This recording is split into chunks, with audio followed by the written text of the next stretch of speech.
grandfather he was? Or do I talk about how this man has inspired me in more ways than I can fathom? All of you who know Werner would know he was a quiet, serious man, but the child in him was still very much alive. I always pictured Papa to be like Eeyore from Winnie the Pooh. I want to start by taking a minute to reflect on the lyrics of the song we just listened to. This song has been weighing heavy on my heart for the past 2 weeks as I had been preparing for race day and starting to accept that Papa's life was coming to an end. As many of you may know, I've been training for the past 7 months to compete in the hardest obstacle course race in the world, a grueling 30-mile course up Killington Mountain with over 78 obstacles and an 8% finish rate. As I stepped up to the start line 2 weeks ago, I remember praying under my breath that Papa would make it through the weekend and that I would have the determination and strength to finish the race. As I have been trying to process the passing of my grandfather this past week and trying to think of what I wanted to share with you all, my mind keeps wandering back to a conversation I had with my boyfriend Vince the night before my race. Vince had asked me what finishing the race truly meant to me. His question surprisingly caught me off guard a little. I wasn't wanting to accept the reality that most of the people standing next to me and possibly myself would not finish the race.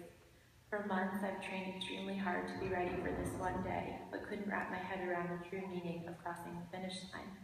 After thinking about this conversation for a while, I thought of Papa's life and what finishing his race meant to him. I can tell you one thing for sure. He was a fighter. He was not a quitter, and he was sure determined to give it all he had left right until the very end. Observing and reflecting Papa's passing has opened my eyes to the reality that we are all going to die someday, and the only thing that matters in the end is how hard we fought along the way. Papa fought his battle to the end, and he won. The victory was his throughout his entire journey here on Earth. Without Papa, New Hampshire wouldn't be the special place it is.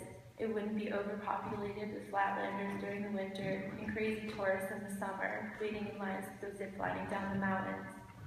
Papa has brought so much joy to so many people throughout his life, and he will never know the impact his fight has had on my life.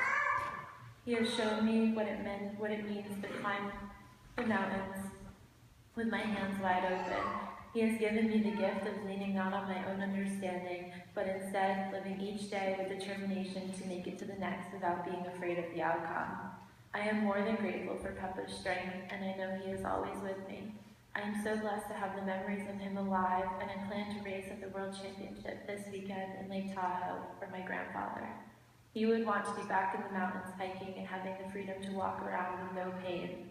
I'm going to run for both of us, using his strength and determination to finish the race with my hands wide open. Life is not about getting past the finish line first. It is meant to be enjoyed by cherishing the highs and lows throughout our fight. Our true strength is revealed when we lean not on our own understanding, but rather trust that no matter what, we can make it through.